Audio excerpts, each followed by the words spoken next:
بسم اللہ الرحمن الرحیم. ڈیئر اسٹوڈنٹس، امید کرتا ہوں آپ سب ٹھیک ہوں گے. ابھی ہم نے ٹاپک پڑھا تھا اس سے پہلے کہ what are the problems and causes of low per acre production in Pakistan and the developing countries like Pakistan.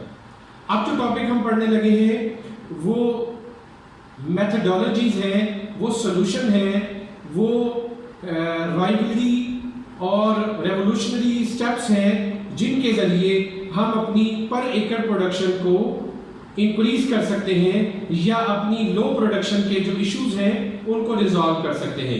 اور اس کو میں نے لکھا how to overcome the issues of low production.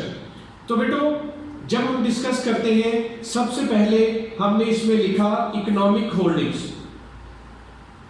Problems میں ہم نے ڈسکس کیا تھا کہ پاکستان کی بہت ساری لینڈ ان اکنامک ہولڈنگز میں ہے، فیوڈلزم کے انڈر کنٹرول ہے یا اس لینڈ کی اکنامک کلٹیویشن نہیں ہو رہی.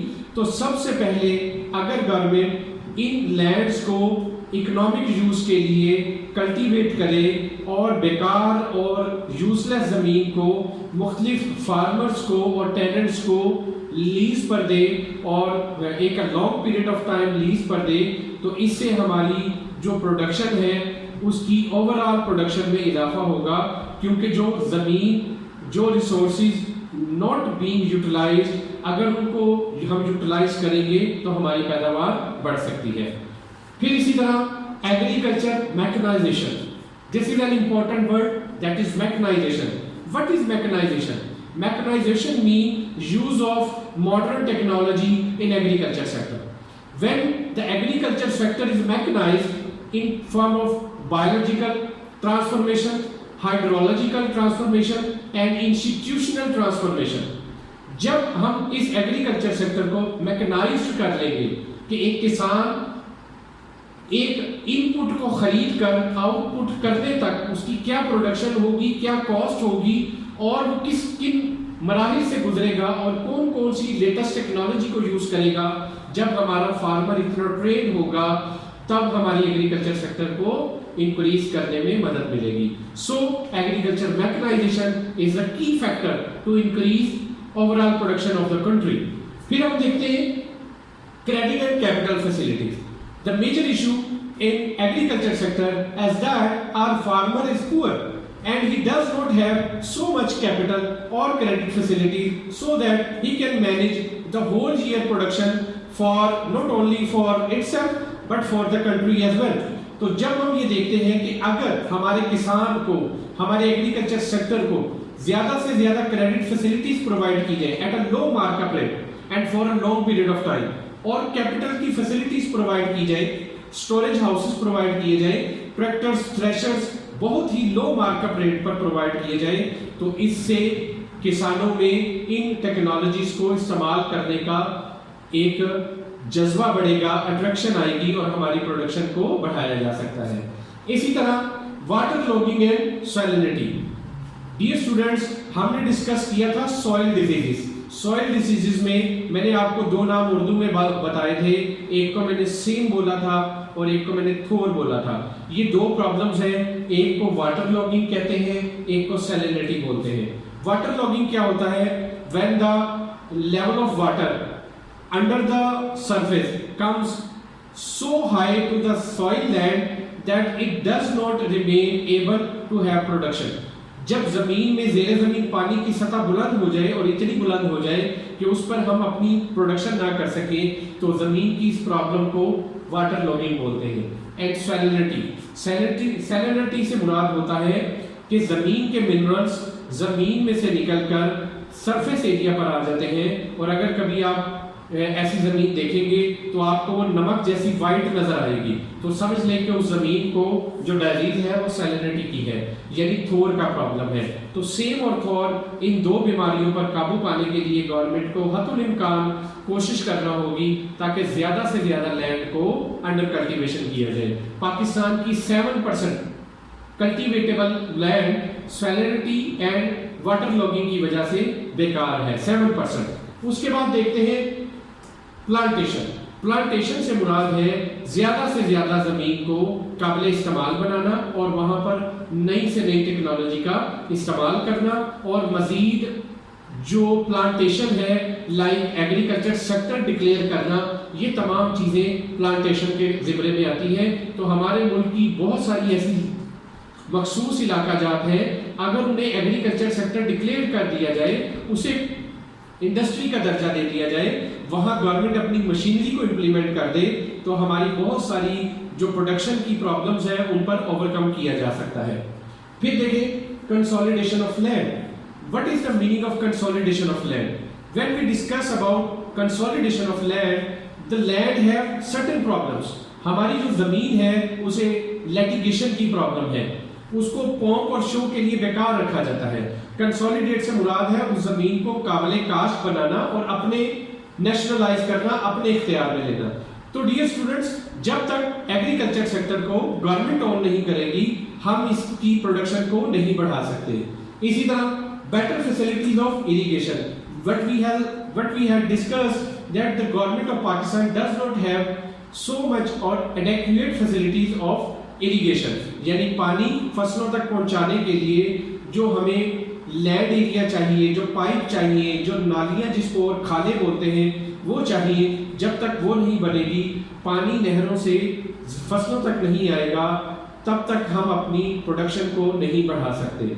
اس کے بعد availability of seeds and fertiliser. یہ گورنمنٹ کی ذمہ داری ہے کہ پوری دنیا میں جتنی بھی بہتر کوالٹی کی سیڈز اینڈ فرٹیلائزر دنیا میں یوز ہو رہے ہیں وہ ہمارے فارمرز تک پہنچائیں، ان کی پازیٹیو امیج لوگوں کو بتائیں، فارمرز کو سمجھائیں، تاکہ وہ لوگ بھی ان سیڈز اور فرٹیلائزر کو اپنی لینڈ پر یوز کریں اور ملٹیپل کراپنگ کر سکیں، زیادہ سے زیادہ اپنی پروڈکشن کو انکریز کر سکیں. اس کے بعد دیکھیں use of modern technology. Use of modern technology ہم نے میکنائزیشن میں بھی دیکھا کہ ہمارے زیادہ تر کسان اولڈ میتھڈ آف کلٹیویشن کرتے ہیں. تو جب تک یہاں بایو ٹیکنالوجی کا یوز نہیں ہوگا، ماڈرن ٹیکنالوجی کا یوز نہیں ہوگا، ہم اپنی پروڈکشن کی اور اپنی لیبر کی ایفیشنسی کو انکریز نہیں کر سکتے. Land reforms. Dear students, land reforms are the basic requirement for the agriculture sector. No doubt پاکستان نے 1978 میں لینڈ ریفارمز کی تھی، جس کے ذریعے بہت ساری لینڈ کو فیوڈلزم سے آزاد کروا کر اور بہت ساری بیکار لینڈ کو اپنے فارمرز اور ٹیننٹس میں تقسیم کی گئی تھی. تو اگر یہی میتھڈالوجی کو مزید بہتر کر کے کیا جائے تو ہم اپنی ایگریکلچر سیکٹر کو انکریز کر سکتے ہیں. بالکل اسی طرح ٹیکنیکل ایجوکیشن، یہ سب سے بڑا ایشو ہے. ڈیئر اسٹوڈنٹس، ہماری 47% پاپولیشن ڈائریکٹلی اور انڈائریکٹلی ایگریکلچر سیکٹر سے اٹیچڈ ہے، کنیکٹڈ ہے، ان کا source of income agriculture sector ہے. لیکن افسوس کی بات یہ ہے کہ ہمارے ملک میں ایگریکلچر سیکٹر کی ایجوکیشن کو زیادہ پروموٹ نہیں کیا جاتا، یا ایسی ایجوکیشن کو لو کوالٹی ایجوکیشن کنسیڈر کیا جاتا ہے اور اس کو کہیں بھی ایز اے کمپلسری سبجیکٹ کے طور پر نہیں پڑھایا جاتا.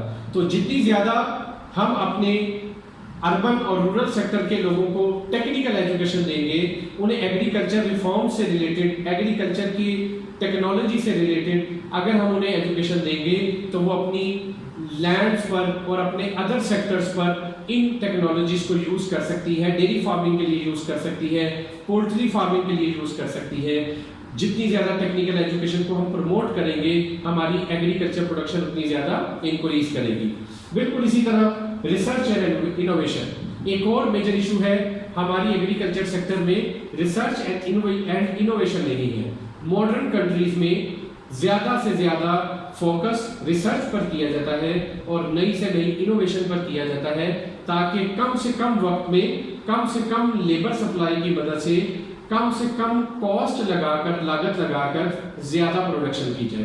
لیکن ڈیئر اسٹوڈنٹس، سب سے زیادہ جو گورنمنٹ کو فوکس کرنے کی ضرورت ہے وہ ریسرچ اینڈ انوویشن کی طرف ضرورت ہے کہ فارمرز کو وہ فیسلٹیز پرووائڈ کی جائے کہ وہ خود کے طور پر ٹیکنیکل ایجوکیشن دی جائے، تاکہ وہ زیادہ سے زیادہ انوویشن کی طرف جائے، زیادہ سے زیادہ نیو میتھڈ آف کلٹیویشن کی طرف جائیں اور ہمارے ملک کی پر ایکڑ پروڈکشن کو انکریز کیا جائے.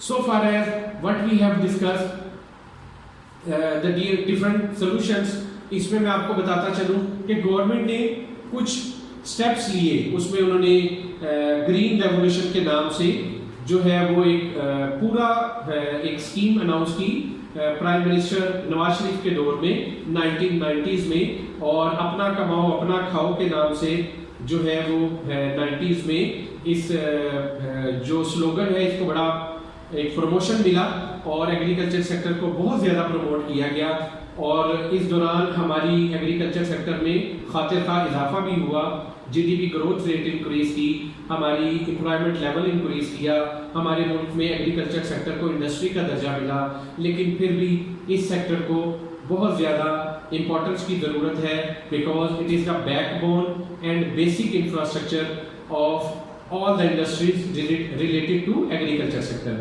تو ڈیئر اسٹوڈنٹس، امید کرتا ہوں کہ آپ کو یہ سولوشن سمجھ آئے ہوں گے۔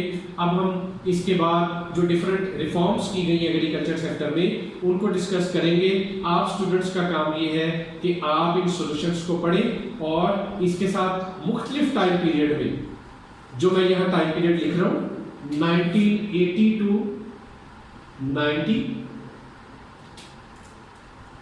اور 1990 to 200 and 201 to 2010، in 3 time period کے دوران جو ایگریکلچر سیکٹر میں ریفارمز آئیں ان کا ایک جرنل ایک ورڈ پر آپ جو ہے وہ کی پوائنٹس بنائیں گے اور پھر وہ مجھے گوگل کلاس روم پر اپلوڈ کریں گے as an assignment regarding how to overcome the issues of low production. Thank you.